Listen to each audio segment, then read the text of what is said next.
Gusto mo rin bang kumita ng up to 80,000 per month tapos work from home pa?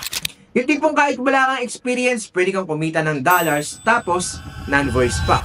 Welcome back to my channel. This is Kuya Rene Boy. For today's video, meron ako i-share sa inyong company na nag-offer ng 100% work from home setup na pwede sa mga high school graduate at pwede sa mga walang experience. Yung tipong kahit nag-work ka sa restaurant, sa mall, sa Starbucks, sa bahay ninyo, pwede kang kumita ng up to 80,000. Make sure to finish this video until end kasi i-reveal ko sa inyo yung company na yan at malalaman ninyo yung mga tips para tumaas yung chance ninyo na makapasa para makuha yung trabaho na yan. Kaya kung gusto mo ng mga ganitong uri ng content, don't forget to like this video at i-click yung subscribe button at yung notification bell para updated ka pa sa mga paparating ko pang mga videos. Before we start, shoutout sa nanalo ng 500 Gcash sa naraang video ko. Kung gusto mo rin manalo, comment sa baba kung gaano kapogi si Kuya Rene Boy. Without further ado, let's get started. Thank you for calling customer service.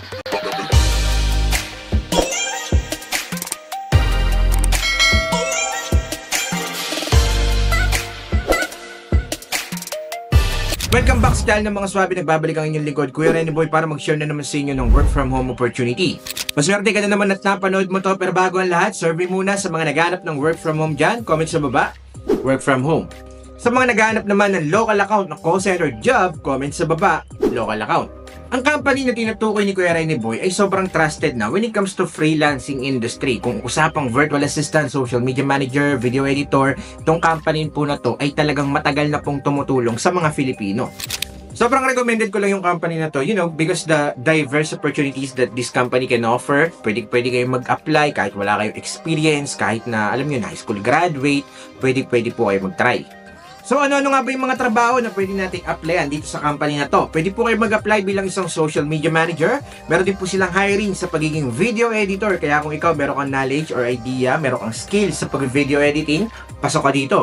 Hiring din po sila sa marketing specialist position, operations manager, lead inside sales agent, chief marketing officer, content creator, executive assistant, real estate, VA or virtual assistant, web developer. Hiring din po sila. So kung napansin ninyo, marami po silang available position para sa mga virtual assistant position. Okay, pag sinabi natin virtual assistant, you will be working directly to your client remotely. So Kuya Rene Boy, ano nga ba yung mga position na pwede naming applyan dyan na non-voice lang? Actually, halos lahat naman pwede nyong gawing non-voice, pero yun, you have to communicate with your client, okay, continuously. Siyempre, kailangan ninyo ng constant communication with your client kapag may mga uutos siya. Pwede rin naman chat, via email yan, depende sa utos ng client ninyo. Pero most likely, kung gusto nyo talaga ng non-voice position or hindi kayo masyado magsasalita, meron naman dyang mga hiring na chat support or email support. Pwede rin kayo maging video editor or content creator, okay? Kung gusto nyo lang ng mga non-voice position, yun po yung mga possible or mga position na pwedeng nyo itry. Kasi pag sinabi nating virtual assistant, pag sinabi nating executive assistant, yan po kasi kailangan po natin ng calendar management. May idea tayo kung paano mag-organize ng mga documents, answering phone calls. So meaning to say, kailangan ninyo talaga makipag-usap. Kapag social media manager naman, kailangan ninyong alagaan yung social media channel ng client ninyo. Kailangan ninyong mag-update regarding sa analytics, ng SEO, yung mga ganyan-ganyan. Basta marami kayong dapat matutunan dyan. Pero kung mapapansin ninyo guys, sa mga binanggit ko na job description, meron pong mga skills na required dyan. Okay? So kailangan kahit papano may idea po kayo sa mga tools na gagamitin ninyo. So kahit papano may alam po kayo sa video editing. Kasi pag sinabi natin video editing, skills po yan. Kapag nag-photo editing kayo, nag-graphic designing kayo, nagka-copywriting kayo, skills po yan. Doon naman sa mga hindi masyadong kailangan ng skills, pwede kayo mag-apply bilang isang appointment setter, admin assistant, pwede kayo mag-apply bilang isang lead generation specialist. Yan po, hindi po masyadong kailangan ng skills dyan. Ang company po na tinutukoy ko sa video na to ay Sphere Rocket or Sphere Rocket Virtual Assistants. Ito pong company na to ay nag-offer talaga ng 100% work from home jobs para sa mga Pinoy. Ang kagandahan sa company na to guys, kapag bumagsak kayo sa pag-a-apply, pwede po kayo mag-try ulit after 90 days. Meron po sila tinatawag na crystal nose. Okay, baka magulantang kayo. Ano ba yung crystal nose na yun, Kuya Rene Boy? Ito po yung parang personality test. Okay, magalala, wala namang bumabagsak dyan.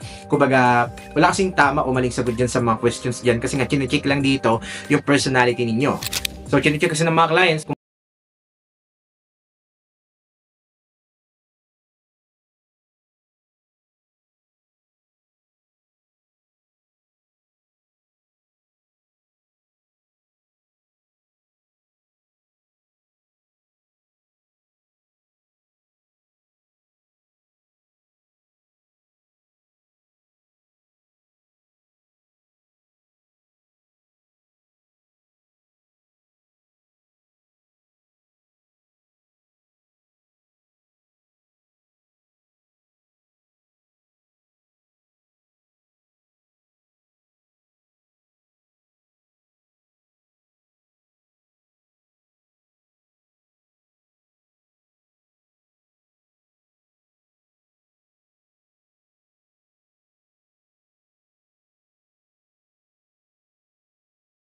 Tip number 1 ni Ma'am Aina guys, tailor your resume. Kung gusto mo makapasa sa Sphere Racket, kailangan maayos at maganda yung resume ninyo. When we say maganda at maayos, kailangan updated po. At naka-highlight po dyan yung mga skills, personality na re-required sa position na ina-apply ninyo. Mas maganda rin guys kung ilagay ninyo sa resume ninyo yung mga tools na mga alam ninyo, especially kung hindi pa kayo familiar sa WordPress, hindi pa kayo familiar sa Canva, sa mga Google Operations, Microsoft Operations, kailangan po ngayon pa lang mag-research na kayo. By the way guys, bago ko makalimutan, available na pala yung online course na nagamit ni Kuya Rene Boy kung paano ako natuto maging virtual assistant at kumikita na rin ng dollars per month dahil po dito sa ultimate online course na nagamit ko. Share ko sa inyo yan guys. Ilalagay ko yung link sa description sa baba. Mag-avail na kayo guys dahil sa video na to, 299 pesos lang yan. Kapag nag-avail kayo sa mismong website, 1,500 pesos na po yan. Marami kayong matututunan dyan guys, all about Canva, Facebook ads, kung paano maging virtual assistant, lahat ng overviews, fundamentals, matututunan nyo po dyan. Kaya mag-avail na kayo, i-click nyo na lang yung form dyan sa baba. Tip number 2 ni Ma'am Aina guys, always make a follow-up. Okay, kapag nag-apply po kayo sa Sphere Racket, syempre napakarami dumadagsa dyan, nag-a-apply. Lalo na ngayon, ilalabas ko tong video na to, kailangan mag-follow up po tayo. Nakikita po kasi nila yung sincerity sa isang applicant kapag lagi po siya nagfa-follow up sa kanyang pag-a-apply. Last but not the least, number 3, upscale your skills. Sabi ni Ma'am Aina guys, kailangan daw i-upscale ninyo. Yun nga, katulad ng sinabi ko kanina, i-avail nyo na yung online course ni Kuya Rene Boy dahil marami kayong matututunan doon kung paano maging virtual assistant, paano maging, alam nyo yun, maging freelancer someday. Pwedeng nyo nang i-avail yun. So, alamin ninyo yung niche ninyo. Ano ba yung gustong-gusto ninyong ginagawa? Ano ba yung trabaho na sa tingin nyo kayang-kaya ninyo? Kaya nyo ba mag-video editing? Kaya nyo ba maging admin assistant, appointment setter? Kaya nyo ba maging executive assistant? Yan po ang mga trabaho na pwede ninyong applyan. Tapos yun, syempre, huwag nyo kakalimutan, always do your own research. Kailangan mag-research tayo sa mga bagay-bagay para lumawak po yung idea natin kapag nakapag-gain tayo ng skills during interview kahit wala kayong experience, call center, yung pinaka-experience nyo before, pwede ninyong ibida yan during your interview. Ang pinaka-golden tip na binigay ni Ma'am Aina dun sa napanood kong video is accuracy and attention to details. Especially kung nag-a-apply kayo ng work from home or ng non-voice position, napaka-importante ito talaga ng accuracy. Siyempre, kailangan tama lagi yung mga spelling natin. When it comes to data entry, data data encoder, kailangan tama lahat ng mga details na ini-input natin. Kailangan, tayo dyan, medyo mindful tayo. Okay? Dapat alam natin yung mga proper formatting ng mga dates. Okay? Especially kung ang client mo nasa Europe, nasa US, dapat alam mo yung mga date formatting, punctuations, napaka-importante rin yan, at saka grammar, syempre. At para mataas talaga yung chance mo na makapasa sa Sphere Racket, dapat kahit papano ina-absorb mo na sa sarili mo yung futuristic na mga tools, okay? Like yung mga AI design, ng mga website, ng mga application, dapat kahit papano may idea tayo dyan. Especially calendar management. Sa pagiging isang virtual assistant, dapat marunong tayo kahit papano mag-execute or gumamit ng Google Calendar. Okay, magalala guys no, sa mga baguhan at nangangapa pa lang. Ang kagandahan po sa Sphere Racket, meron silang free training, meron silang mga interview tips. Okay, pwede po kayong mabigyan ng gabay. Okay, habang nag-a-apply pa lang kayo dito sa Sphere Racket. So sa mga gusto mag-try at mag-apply sa Sphere Racket guys, ilalagay ko na lang yung link nila sa baba. Meron po silang mga social media channels like Facebook, Instagram, TikTok, LinkedIn. Yan, pwede po kayong mag-apply. So that's it for today's video. Sana may nakuha ulit kayong knowledge or idea or work from home opportunity dito sa video na to. Hopefully makapasa kayo pag pray ni Kuya Rene Boy yan. Before we end this video, congratulations sa lahat ng graduates sa Bold Minds Academy. Sa lahat ng mga gustong humabol sa next batch ng online call center training natin, pwede na po kayo mag-enroll.